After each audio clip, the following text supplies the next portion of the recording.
اپنے ملک کے سائنٹسٹ کے سر پہ ہاتھ رکھے تو سائنٹسٹ اپنے وطن کو بہت بہت کچھ دے جاتے ہیں۔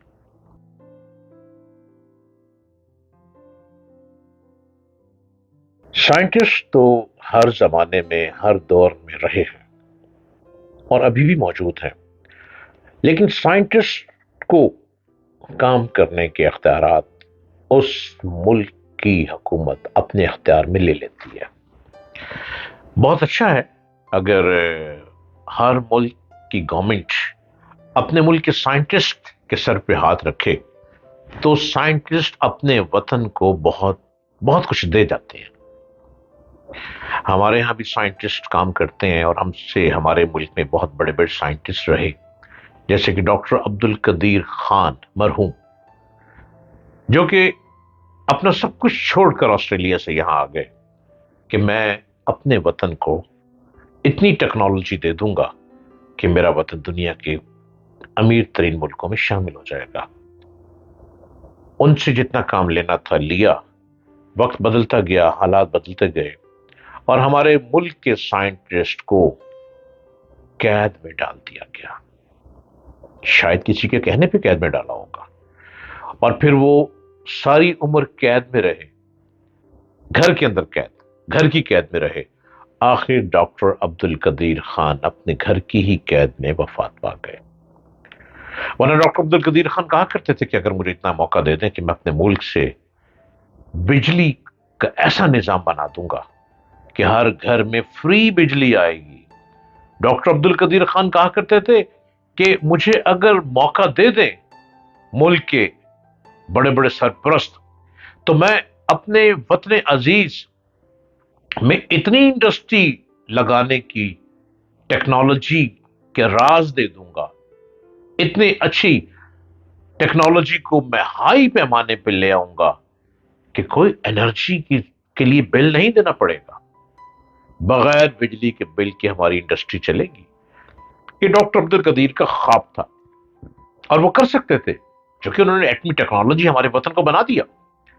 لیکن ڈاکٹر عبد القدیر خان کے ہاتھ پیر دل دماغ کو باندھ دیا گیا، ان کو سٹریس میں باندھ دیا گیا، سٹریس دے دیا گیا اور کہا کہ گھر سے باہر نہیں نکلنا، اگر گھر کے سے باہر بھی جائیں گے تو آپ کے ساتھ ڈیوٹی کے لوگ ہوں گے۔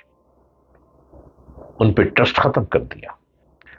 آخر ڈاکٹر عبد القدیر خان ہمارے وطن سے اللہ کو پیارے ہو گئے۔ اسی طرح یقیناً ہمارے وطن میں ابھی بھی بڑے بڑے سائنٹسٹ موجود ہوں گے، لیکن اب ہوتا یہ ہے کہ جو بہت اچھا اسٹوڈنٹ ہوتا ہے، سائنس کا سائنٹسٹ بن رہا ہوتا ہے، وہ دیکھ لیتا ہے، بھانپ لیتا ہے کہ اگر میں نے یہ کیا تو میرے ساتھ یہ ہو سکتا ہے، لہذا وہ دوسرے ملکوں میں اسکالرشپ لے کے ایجوکیشن کے لیے باہر جاتے ہیں اور مڑ کر واپس نہیں آتے۔ یہ نہ تھی ہماری قسمت کہ ہم یوں ہی ڈوبتے رہتے۔ کون ایسا ہوگا جو ہمارے ملک کے ہر ٹیلنٹ کو لے کر آگے آئے گا؟ کوئی ایک تو آئے گا نا، کوئی نہ کوئی تو ایسا ہوگا۔ 77 ایئر ہونے کے باوجود ابھی بھی ہم ذرا بارش ہو ڈوب جاتے ہیں، تیز آندھی چلے بجلی کا نظام دھرم بھرم ہو جاتا ہے، تاریں سب ٹوٹ جاتی ہیں۔ کوئی تو ایسا آئے گا جو ہمارے وطن کو دنیا میں بلندی پہ لے جائے گا، اور یہ سب کام وہی کر سکتا ہے جو سائنٹسٹ ہو۔ گلیلیو ایک بہت بڑے سائنٹسٹ تھے، وہ بیچارے مشکلات میں پڑے رہے۔ سپٹمبر 1610 میں گلیلیو کو چیف ریاضی دان کی پوزیشن مل گئی۔ اس کے بعد گلیلیو سخت بیمار پڑ گئے اور کئی مہینوں تک بستر پر رہے۔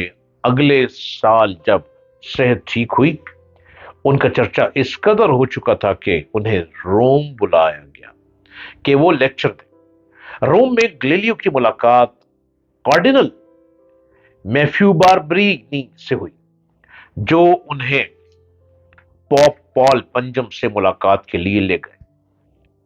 یہ ہر لحاظ سے کامیاب دور تھا۔ اس میں گلیلیو نے ٹیلیسکوپ سے اپنے مشاہدے کا تفصیلی ذکر کیا۔ ان دریافتوں کے اثرات پر، مضمرات پر زیادہ بات نہیں ہوئی، ان کے معنی کیا ہیں اس طرف کسی کا دھیان ہی نہیں گیا۔ لیکن یہ تصادم ہونا ہی تھا۔ 1616 کو گلیلیو کو روم طلب کیا گیا کہ وہ چرچ کے اعلیٰ عہدیداران کے سامنے اپنا دفاع کریں۔ یہ دورہ میچ کا ڈرا ہونا کہا جا سکتا ہے۔ گلیلیو کو سرزنش نہیں کی گئی اور نہ ان کی کتابوں پر پابندی لگی۔ ان کی پوپ سے بھی ملاقات ہوئی، صرف انہیں اس سے منع کر دیا گیا کہ وہ سورج کو مرکز کے بارے میں نہ پڑھائیں۔ اس سے 17 سال بعد جب گلیلیو پر مقدمہ چلا تو اس میٹنگ میں دی گئی اس ہدایت کی خلاف ورزی کا ہی تھا۔ وقتی طور پر معاملہ طے ہو گیا۔ گلیلیو کے دوست کارڈینل باربرینی 1623 میں پوپ بن گئے۔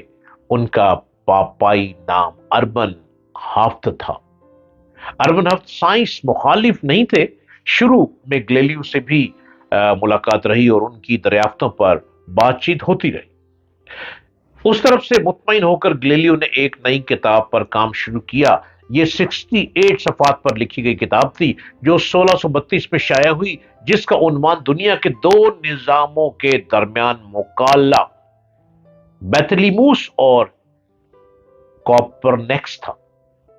یہ مکالمہ یک طرفہ تھا اور اس پر چرچ نے اعتراض کیا، جو غلط نہیں تھا کہ جس طریقے سے یہ لکھی گئی ہے اس کا عنوان چرچ کیوں غلط ہے اور پوپ اربن کیوں احمق ہے بھی رکھا جا سکتا تھا۔ گلیلیو نے یہ کتاب لکھنے کی اجازت پوپ سے لی تھی اور انہیں یقین دلایا تھا کہ وہ اس لیے یہ کتاب لکھ رہے ہیں کہ وہ پوپ کا دفاع کرنا چاہتے ہیں کہ چرچ جہالت کی وجہ سے سورج کی مرکزیت کی مخالفت نہیں کر رہی اور اس میں دونوں اطراف کو مکالمے کی صورت میں پیش کیا جائے گا۔ پوپ کا خیال تھا کہ اس کا مطلب یہ ہے کہ مکالمے میں دونوں اطراف رکھی جائیں گی اور فیصلہ پڑھنے والے پر چھوڑ دیا جائے گا۔ گلیلیو کے مکالمے میں سیمپلیسیو ارسطو کے پیروکار ہیں، سالویاٹی کا کوپرنیکس کے لیے دلائل دیتے ہیں، جبکہ سوگریٹو ذہین ہیں اور غیر جانبدار ہیں۔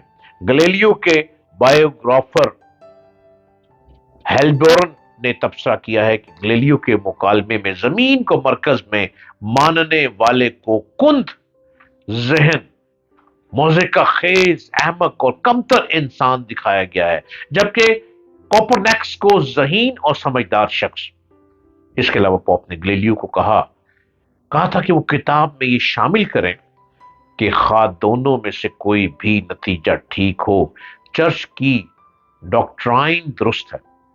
گلیلیو نے یہ الفاظ شامل تو کیے لیکن اپنی طرف سے نہیں، بلکہ کتاب میں یہ الفاظ ارسطو کے پیروکار سیمپلیسیو نے کہے تھے۔ الفاظ وہی تھے جو پوپ نے تجویز کیے تھے۔ سیمپلیسیو نے تو کند ذہن تھا لیکن پوپ کند ذہن نہیں تھے۔ بات سمجھ گئے اور برا مان گئے۔